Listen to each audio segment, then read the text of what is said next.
Genshin Impact is a really complicated and interesting game. There's a lot that goes into each and every character, and there are hidden complexities around each and every corner. But what if you're not into that? What if you're looking for ease of use and freedom of playstyle? Who is the easiest character, you may ask? Well, if you had to ask me, I would probably say that there's no clear answer to who the easiest.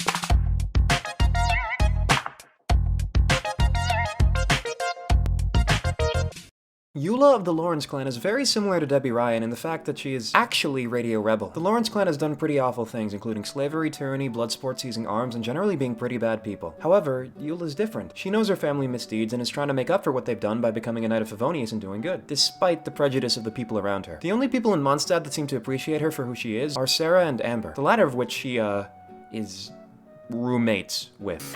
She also had a run-in with Yanfei, and they bonded on account of their similar mindsets. However, due to her limited number of acquaintances and friends, Eula doesn't like to take missions with others very often, and her playstyle echoes this wholeheartedly. Being the best physical carry in the game, Eula does a big chunk of her damage through her auto attacks. Eula is the epitome of a hyper carry. She's incredibly self-sufficient in her damage and prefers if her other team members play around her instead of with her. Don't let them lie to you. They'll tell you that Eula is mechanically intensive and prone to having inconsistent results, but I promise you, this is all pretty inaccurate for the average player. If you want a character with simple team comps, snappy rotations, and a lot of easy big damage, Eula might be the girl for you. With all that said, let's get into her abilities. Eula's tap elemental skill does a little cryo slash that's not supposed to do all that much damage, but it gives you a stack of this thing called Grimheart, which increases her defense and resistance to interruption. She can have up to 2. If you have at least 1 stack and then you hold E, it reduces the physical res of surrounding enemies. And if you have 2, Eula's A1 passive creates a little sword that does some physical damage. If all that information is a bit overwhelming, I don't blame you, I'll try to explain it a little bit easier. Tapping E gives you a coin that makes you tougher, up to which you can have 2. You can spend these coins by holding E to lower the resistance of enemies around you, and to do some extra damage. Now for Eula's Burst. It creates a sword that bursts after 7 seconds that does more damage if you attack in the 7 seconds. Basically, it's a Coke bottle that you can add Mentos to by attacking. Every different attack adds different amounts of Mentos, giving you a lot of options for combos. But there's only one combo you really need to learn if you're not a hardcore Abyss speedrunner. It's Tap Elemental Skill,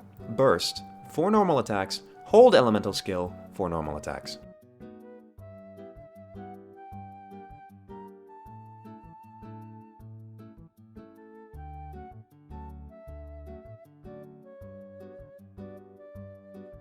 It's really easy to practice, so here's a little thing for you to screenshot if you need to. Artifact sets you should go for are pretty straightforward. Full Pale Flame is definitely her best, though an Arnold Palmer of Pale Flame and Bloodstain works well too. I've heard of people running Emblem and Gladiators, but I don't like them, so the main stats you want are pretty standard. Crit Hat, Physical Goblet, Attack Sands, the usual stuff. For substats, you're going to want to prioritize crit, and then get about as much ER as you feel you need. For me, this is somewhere around 40 to 70, but it can be different for you. Then once you've got that ER requirement, try to get some attack. As for weapons, her signature weapon, Song of Broken Pines, is her favorite, with Wolf's not far behind. It should be said though that all 5 stars work well on her, except I absolutely despise the Unforged, so don't use that. Serpent Spine is also just really OP. The fish, Akuamaru, Lithic, and Snowtombed are okay 4-star options, and if you don't have anything better, Sky Rider is a poor man Snowtombed. Now let's get into team members. Eula absolutely needs 2 things on her team. The first is a cryo battery, since she's kinda trash at generating energy on her own for her expensive burst. Diona's a really good candidate, as she can battery, shield, and heal, while Rosaria is a bit more of an offensive option, dealing good damage and granting Eula crit with her burst. Shanha and Kaya are other good options, but I don't like them, so... The second thing that Eula absolutely needs is an Electro teammate who can consistently cause the elemental reaction Superconduct, which lowers physical resistance a lot. This can be Fischl, Beidou, the newly dropped Kuki Shinobu who I'm making the biggest hard eyes at, or my personal favorite, the Raiden Shogun. Obviously Raiden gives the most bang for your buck, but any of these characters work just fine. With these 2 team slots filled, you can really add whatever character you want just to cap it all off. Zhongli comes to mind with his killer shield and nice defense shred, while I personally like to use Lisa. It's a flex slot, don't think too hard about this, the sky's the limit. With all that being said, that's basically all I can teach you. If you want more information or you want me to be less casual about all this, go check out Kuching Mains or something. Anyway, thanks for watching. Also, subscribe. Also, Arataki Ito next week. See ya.